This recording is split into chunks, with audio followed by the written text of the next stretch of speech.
Today I'm going to show you how to knit the Chunky Monkey scarf. These scarves are all from the same basic pattern.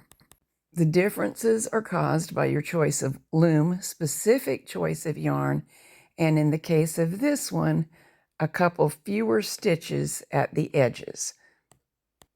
I'll be demonstrating on 3 different looms. This is a Cindywood 5/8 inch loom. This is a Kiss regular gauge loom. And this is a Kiss Dragon loom. If you knit on another kind of loom, you can still follow the pattern. For example, working with the Cindywood and working with the Nifty Knitter use the same techniques. You may use any version of the knit stitch that you prefer. The one on the left is showing you what it'll look like with the E-wrapped knit stitch. The other two are done with what I call the U-wrap stitch.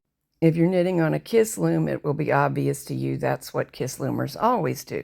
If you're knitting on a loom more like the Cindywood or a Nifty Knitter, you position the yarn as for the flat stitch, but to make it a U-stitch, you knit over with a little exaggeration so as to lengthen that piece of yarn. I'll show you that in a minute. And the stitches look pretty much the same whatever loom you choose. To prove that, I knitted the 2 gray scarves partly on Cindywood and partly on Kiss, and I don't think you're going to spot the difference. Some people like to knit with the reverse purl. It will come out just the same if you do that. As I'm sure you're aware, the E-wrapped version of the knit stitch will come out with twisted stitches, and it's a little bit bigger than the others. If you'd like a written version of the pattern, there is a simple free version on my website. I will put a link to that in the program notes and a more detailed version for sale on Ravelry. I'll link you to that too. You'll need a number 5 or a number 6 yarn. The bulkiest version, the one pictured here, used 1 whole skein of Lion brand Hometown. It's about 7 inches wide, and here's the yarn information. Here's the information on the yarn used for the longest scarf.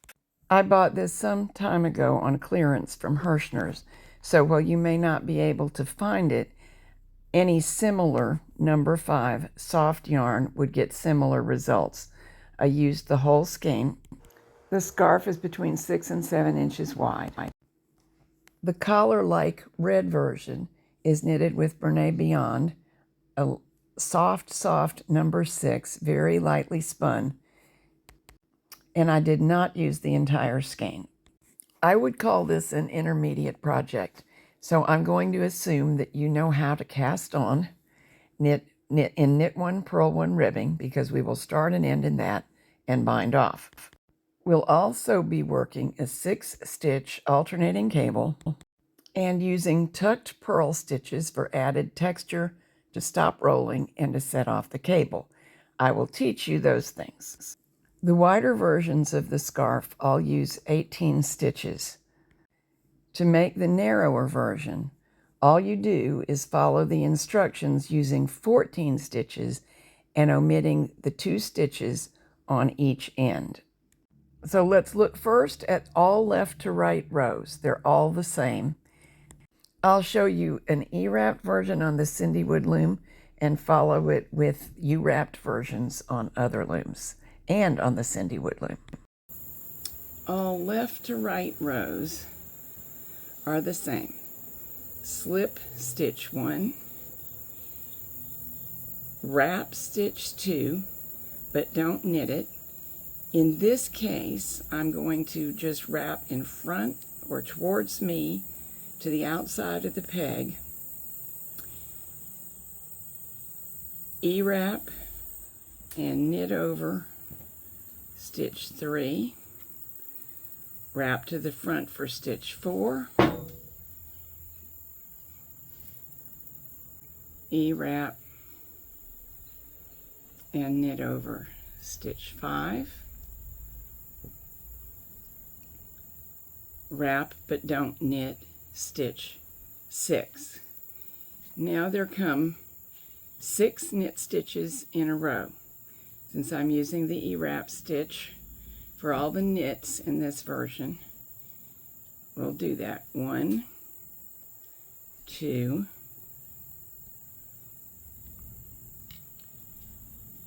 3,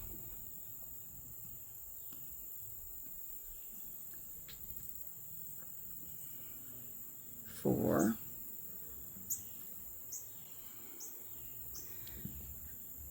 5. Of course, it goes a lot faster when you're not trying to keep your hands out of the way of the camera.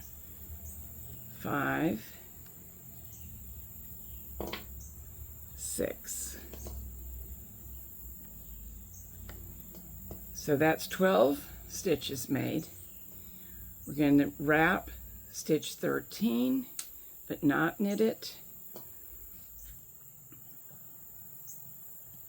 Knit stitch 14, wrap 15, knit 16,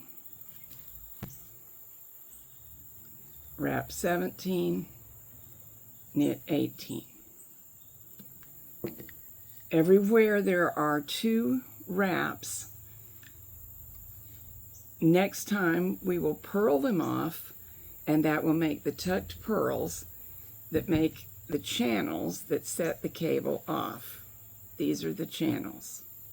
Here I'm working left to right on the Kiss Dragon loom, slipping the first stitch, wrap the second and don't knit it, knit the third, wrap, don't knit, knit the fifth, wrap, don't knit the sixth. Now come the 6 stitches that will be involved in the cable, and all of those get knitted. And if you want to, you may do as I'm doing and wrap them all and then knit them all over. Many people think the Kiss is confusing, but it really isn't. All it has is that row of pins behind your actual pegs, and their function is to space your stitches. So we wrap around the peg and then behind the pin, in front of the peg, behind the pin, and it makes a beautiful knit stitch. Other end, we've reached the part where we do the tucked purls, so this row we wrap and don't knit those stitches that are intended to be purls. There's the last of them, and we knit the last stitch. And here I am performing the same left to right row on the Kiss regular gauge loom. This is with the thickest yarn that I used, the Lion Hometown. You can see that it's a tighter fit because the pegs are closer together. And if you were wondering how on earth did you get the same gauge, and I did do half of that biggest scarf on this loom and half of it on the Dragon loom, and they match. And the reason is because the peg and pin board can be spaced farther apart and closer together on this loom. So although the pegs are tighter, closer together, the length of the trip the yarn makes, which is what actually determines your gauge, is the same. And just as on all the other left to right rows on all the other looms, I slipped the first stitch, wrapped the second, knitted the third, wrapped the fourth, knitted the fifth, wrapped the sixth, then stitches 7 through 12 were all knitted going left to right, and then wrap, knit, wrap, knit, wrap, knit for the last 6. This one is not as easy to perform the knitting on, but it is easier to perform the cabling on than any of the others, so there's a trade-off. We only cable every 4th row, so let's look at the non-cabling right to left rows. That first left to right row, that was row 1. This is row 2. We'll slip the first stitch starting at the right, then purl, knit, purl, knit, purl, knit 6, purl, knit, purl, knit, purl, knit. And each time we purl, 2 loops will be purled off, not just 1. Wrap the peg, but wrap underneath, below, the 2 loops that are already there. Use your loom hook to reach down through, pull up a fresh loop of yarn, lift the new loop and the old loops off the peg, settle the new loop again, and you're done. So that is row 2 and also row 6. Rows 1, 3, 5, and 7 are all left to right rows, so they're all like this one. Now we'll discuss the cable rows. The first cable row is row 4. All cabling occurs on right to left, in other words, even numbered rows. As usual, slip the first stitch, purl the second, knit the third, purl the fourth, knit the fifth, purl the sixth. The next 6 are all knit stitches, but of the 4 of them, we're going to cross 2 pairs to make the cable. We'll start with the right hand 2 pairs out of the 6. The 2 left hand knit stitches of the 6 will be left alone. Here we're ready for the cable stitches. I've worked the stitches up to this point, and now on a traditional loom, even if I'm using another form of knit stitch, I normally E-wrap. I'll unwrap those E's later, but it gives me that little bit of extra length that helps to cross the stitches without strain on the loom or the yarn or you. For this particular yarn, I found that I actually need to loosen the stitches a little beyond that, which you just saw me do. Now, some way or other, you need to hold the 2 left-hand stitches out of the way. It can be on an opposing peg, or it can be on a real stitch holder, or it can be on your fingertips. The 2 right-hand stitches need to move to the now empty left-hand pegs. And as I lift them and move them, I'm going to untwist them and wiggle so that the length of the yarn that I have to work with moves around and goes where I need it to go. The 2 left-hand stitches that I just pointed to, those pegs are not part of the first cable cross. Lift, untwist, stretch the stitch over, keep the stitches in the order they were, except for crossing pairs, we don't make any other rearrangement. So there are the 2 right-hand stitches moving left. Now the 2 that began on the left need to move to the right. I'm freeing them from whatever was used to hold them, in this case opposing pegs, placing them in their original order but on the 2 right-hand pegs, and tightening the stitches back up as much as possible. Then the right to left row continues, purling off 2 loops together, knitting off 1, purling off 2, and so on to the end of the row. This is row 4 of the cable design. Row 8 will be very much like it, but we will be crossing stitches 3, 4, 5, and 6 out of the 6 rather than 1, 2, 3, and 4. First, let's look, though, at the cable cross involving stitches 1, 2, and 3, and 4 of the cable. I E-wrapped to create a little bit of extra length to use in the cable cross. I'll undo that twist. It won't be part of the finished product. It just eases the cable cross. Stitches 1 and 2 need to be crossed first, so let's release stitches 3 and 4 and put them on a stitch holder. In this case, I'm going to use a circular needle. This is an inexpensive bamboo one, perfect for the job. It will work on any loom.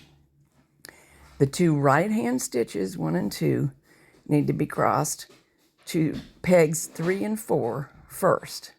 They need to stay in their original order with reference to one another. They just change places with the 2 on the other 2 pegs. So here we're untwisting, stretching them over, and placing them on the now empty pegs.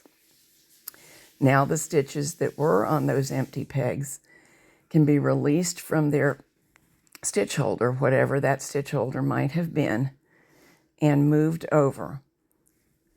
Then if any slack has accidentally pulled into the yarn, we can tighten it up and continue knitting with the rest of the stitches.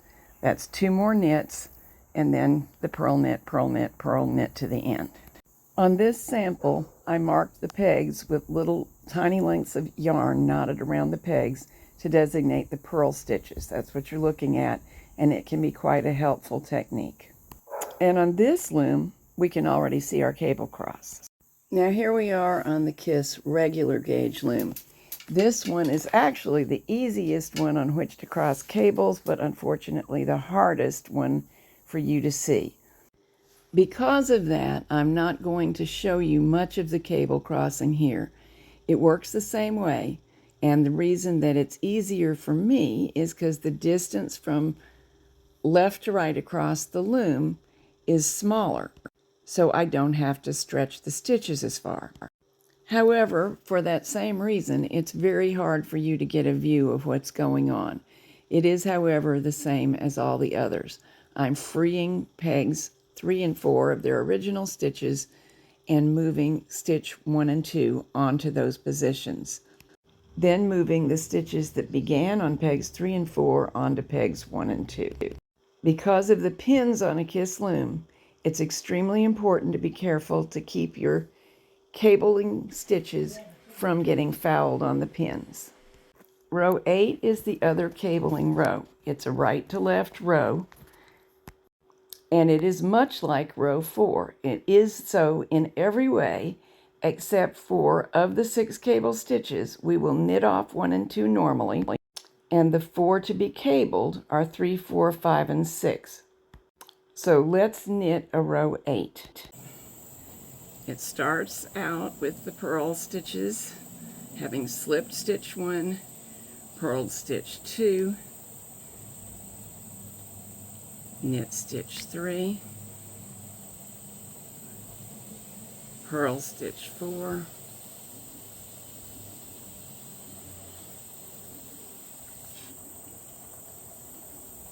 knit 5, purl 6.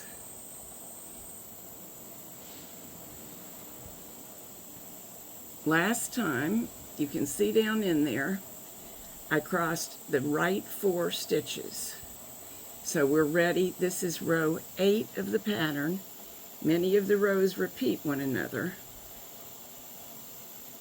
but rows 4 and 8 are both cable rows, but they alternate sides of the cable. So we just knit off these first 2, and we'll work the cable on stitches 3, 4, 5, and 6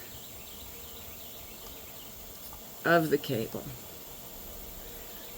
Again, we're going to empty out these center pegs first, so that the stitches that start on the outer left side of the cable move towards the center first.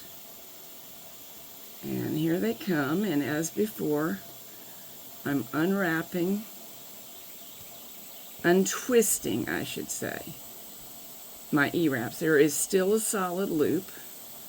I'm going to tighten them up a little bit because they grew perhaps more than I intended while I was rearranging. Keep the stitches in the order they were as far as which one was on the left or the right of each pair that we lifted. It's going to be the farthest stretch, and I can make it seem a little less far by moving its friend. There we go. Whoops, I didn't do a very good job of that, did I? I split that stitch. So let's get it back together. Now it's unified again. And my stitches have grown, which was helpful for making the cross, but I don't want them to be overly large, so I'm purposely adjusting my yarn from the various stitches so I can snug it as tightly as possible. And we finish the row as usual on right to left rows. So you've seen the way every row works. Let's go over the whole pattern.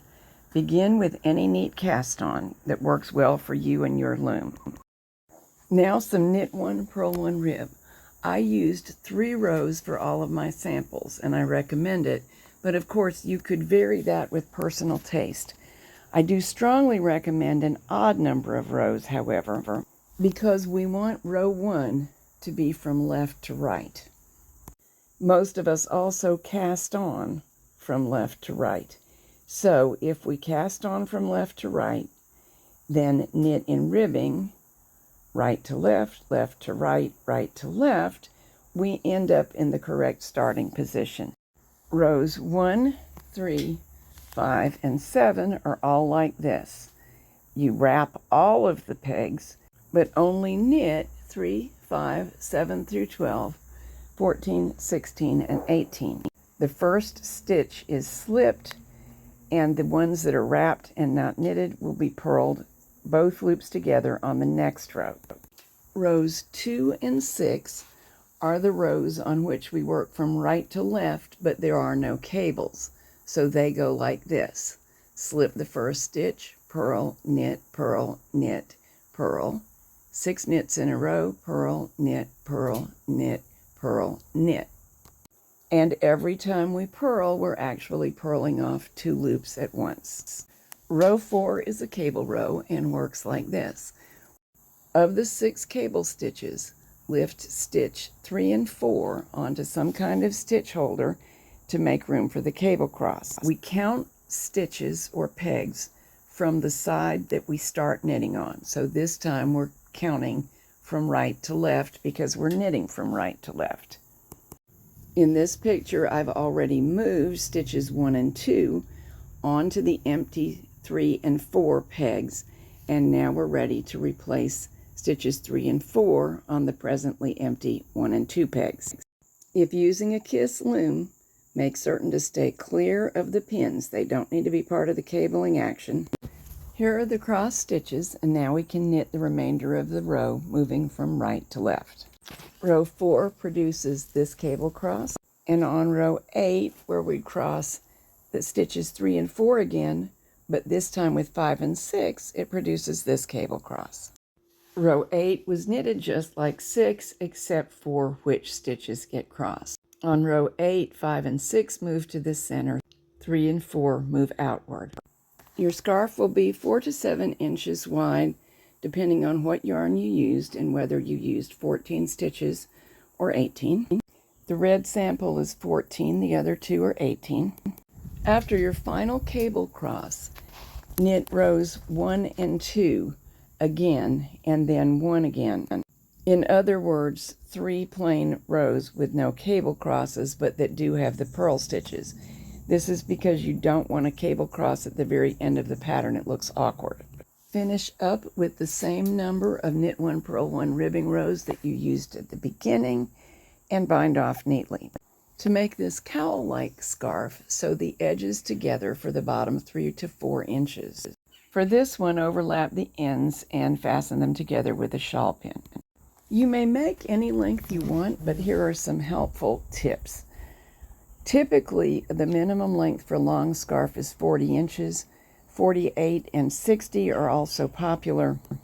And when people tell you they want a long scarf, usually making it approximately the height of the wearer produces the results they want. So if your friend is petite, say she's 5 feet 2, you'd go for 62 inches. If she's 5 feet 10, you'd go for 70. For the 2 scarves on the right, it will help you to know that the average lady has a neck circumference of around 13.5 inches. Neither of these scarves should be made so that that's all the opening is. We want some ease. In this case, about 2.5 inches maybe, and in this case, quite a bit more. Even if the 2 women are quite different in clothing size, their necks aren't likely to be terribly different. So you can safely try it on yourself and estimate if it will work for a friend. As promised, here is the U-stitch being worked on a loom with traditional pegs. Notice my up and over movement.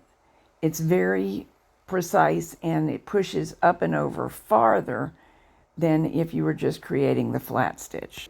Also note the fingertip on my left hand. I'm controlling the slack in the yarn with it. And when necessary, I hold it down just enough to prevent a stitch from falling off the peg, but I'm holding it loosely enough to let the yarn slide around the peg, making the U shape as my movement of my right hand with the pick places demands on the yarn supply. Quick note about slipping the first peg. On a loom of this style, you have the choice about whether to hold the yarn to the front or the back when slipping. For this sample, I slipped with the yarn to the front because it made the edge a little beefier, and this was a very light, soft yarn. There is nothing at all wrong with using the flat stitch for normal purposes. It's your call. However, it's a stitch that tends to be a bit tighter than every other way of making a knit stitch. And my preferred other way that is loose enough to make good cables is this method. If you have another preferred knit stitch that is loose enough to cross, feel free to use it. As a final note, people often ask about my loom tools. This one is my favorite, and I made it. Also made you a video so you can make one for yourself, and that video will be linked in the program notes so you can do so.